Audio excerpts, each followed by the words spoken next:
with the next video for your this periodicity and what do you say this classification of element and periodicity in properties. ठीक है, properties कैसे change होती है. ठीक है, सो अब हम पहले ट्रेंड्स पे चलते हैं ना कि देखो एटम के पास क्या क्या हो सकता है.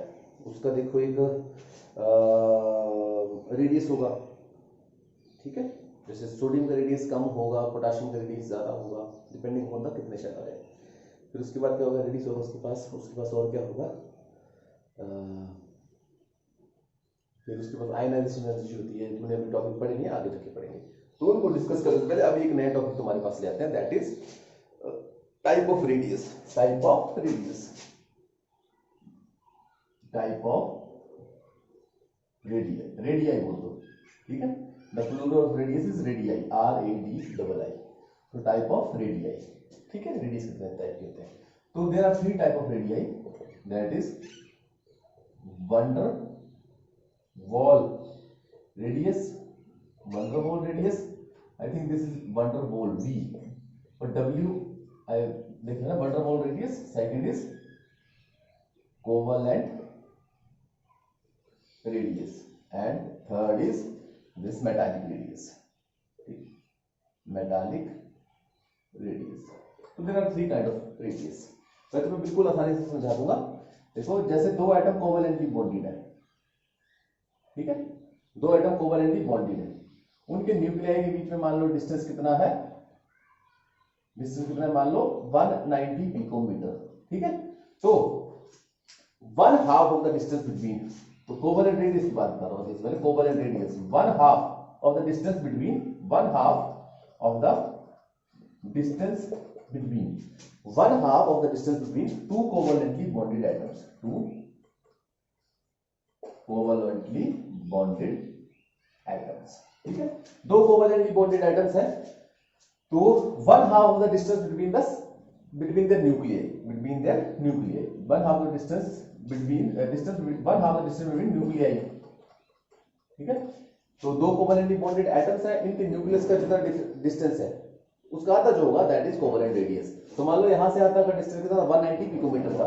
सो covalent radius in this case will be equal to 190 divided by 2, that is 85 picometre. Okay, so covalent radius is the radius of 2 bonded atoms. Okay, अगर मान लो बॉन्डेड एटम्स नहीं है, एक एटम यहां पे है और एक एटम यहां पे है, और मान लो इनके बीच में डिस्टेंस है 220 picometre. Now they are non bonded. Okay, तो इनका 1/2 ऑफ द डिस्टेंस कितना होगा, 110 पिकोमीटर.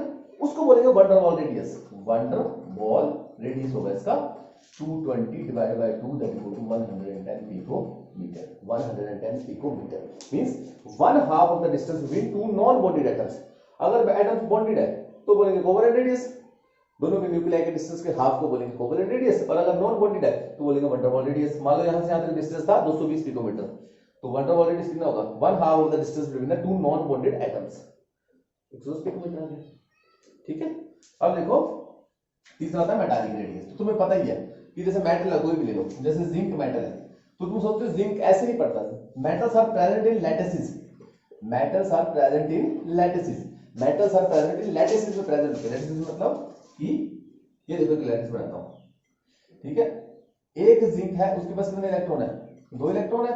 मान लो यहां पे ये किसमें टूटेगा, zinc will break into Zn2 positive plus 2 electron, इसमें टूटेगा. तो यहां पे मान लो 5 जिंक थे, तो Zn2 positive, Zn2 positive, Zn2 positive, Zn2 positive और Zn2 पॉजिटिव. तो ऐसे आ गया, एक जिंक से 5 Zn2, 5 जिंक थे तो 5 ही आएंगी और 10 इलेक्ट्रॉन आएंगे. तो 10 इलेक्ट्रॉन है, 1 2 3 4 5 6 7 8 9 10 इलेक्ट्रॉन आ गए. ठीक है, तो जो मेटल होते हैं ना, they are present in the form of lattice. Lattice मतलब वो सीधे नहीं पड़ते, Zn नहीं पड़ा होगा, उनका Zn2 पॉजिटिव अलग होगा और इलेक्ट्रॉन्स अलग होंगे. इलेक्ट्रॉन्स का एक समंदर होता है जिसमें बीच में पॉजिटिव चार्ज तैर रहा होता है, क्योंकि इलेक्ट्रॉन ज्यादा होते हैं ना, तो इलेक्ट्रॉन का एक समंदर होता है, सी ऑफ इलेक्ट्रॉन्स, उसमें पॉजिटिव चार्ज तैर रहा होता है. ठीक है, उसमें पॉजिटिव चार्ज तैर रहा होता है.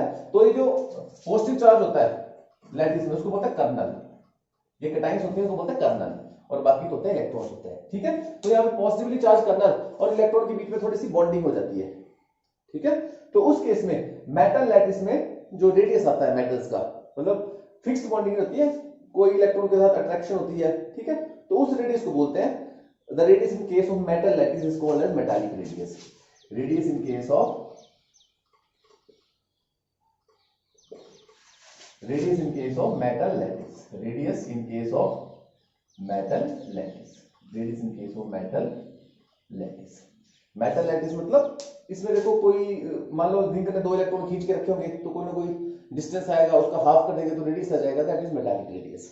Okay, metallic radius means radius observed in the case of metals alone. Metal को किसी से बॉन्ड बनाने की जरूरत नहीं है आपस में। जिंक मेटल उसका एक लैटिस होता है, उसमें प्लस भी होता है माइनस भी होता है। Metals are present in the form of lattices. Okay, not Zn नहीं पड़ा होगा, Zn 2 पॉजिटिव अलग हो गया और C ऑफ इलेक्ट्रॉन्स होगा, जैसे 5 थे तो 10 इलेक्ट्रॉन घूम रहे होंगे, so this is metallic radius. Now going on to this कि सबसे ज्यादा स्ट्रॉन्ग रेडियस कौन सा होता है, ठीक है। अब देखो कि स्ट्रॉन्ग रेडियस तो क्या बोल सकते हैं, रेडियस ज्यादा किसका होगा। देखो वंडर वॉल रेडियस में बॉन्ड कोई नहीं है तो ये हमेशा क्या होगा, ज्यादा होता है, सबसे ज्यादा। वंडर वॉल रेडियस क्या होता है, वंडर वॉल रेडियस सबसे ज्यादा होता है, ठीक है।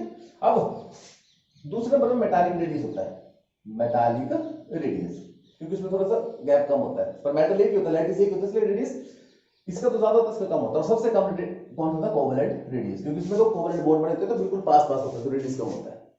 So this was some of the topics, और कल मैं आपको जरा लंबा लेक्चर करा, ओके।